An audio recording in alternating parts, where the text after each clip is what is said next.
Let's go ahead and bring in our political panel. Former Governor of Ohio, Ted Strickland, Republican strategist and former White House aide to George H.W. Bush, Joe Watkins, and MSNBC political analyst Richard Wolff. Gentlemen, good afternoon to all of you. Hi, Good afternoon. Governor, let me start with you. What do you make of this back and forth now between Romney and Gingrich? Newt Gingrich promised that he was going to run a positive-only campaign. That doesn't seem to be the case now. What do you think changed? Well, I think Newt Gingrich is telling the truth about Mitt Romney. You never know where he's going to come down on an issue. He changes from moment to moment, certainly month to month and year to year. But Governor, that's I think that's not a new criticism. I'm sorry? That's been the chief criticism of Mitt Romney this election cycle and last cycle as well, and it doesn't seem to be working this time around. Well, I think it is working. That's why the Republican base has not fully embraced him. He's been leading in the polls, but has yet to get beyond 30%, I believe, in Iowa or most other places. And so it is an old criticism, but it is a valid criticism. It says something about his character. It says something about his commitment. And I think the Republican base is onto this guy, and certainly the American people will be onto him.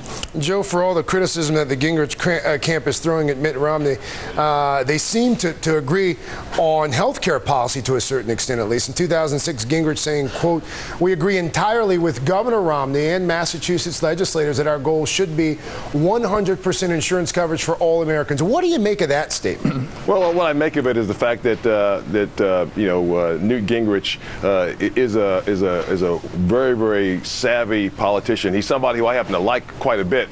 And he's somebody who's very nimble politically. The reason why you've seen him raising the polls between November 9th and now to be contending for the lead in Iowa and other places is because of that nimbleness and the fact that he's able to connect with people with his quick Joe, mind. you're using the word nimble. Are you saying Gingrich is also a flip-flopper? No, I'm not saying he's a flip-flopper, but of course you have to talk to people where they are now today, and what may have been important to folks or may have worked in 2006 may not work in 2012.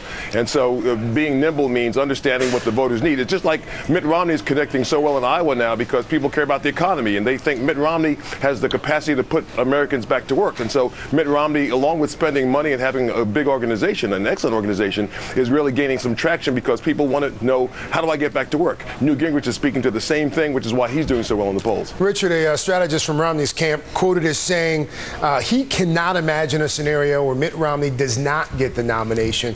Is Camp Romney a little overconfident right now, or is that justified? They need to use their imagination a bit more. I mean, this is a very fluid race, and there are probably only 2 tickets, frankly, coming out of Iowa, and 3 people vying for them. Yes, candidates will say they can carry on competing, and look, I was there with Howard Dean after his scream, and they thought they could cling on, and of course they couldn't. But so there are 3 of them going for 2 places.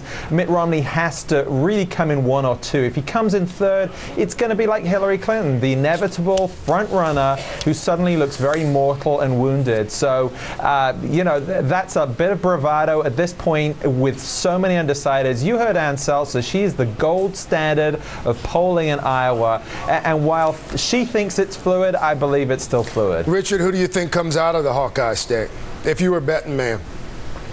Well, I think Ron Paul is going to be right up there, 1 or 2, and we're going to discount that because we're going to think that he has no organization elsewhere.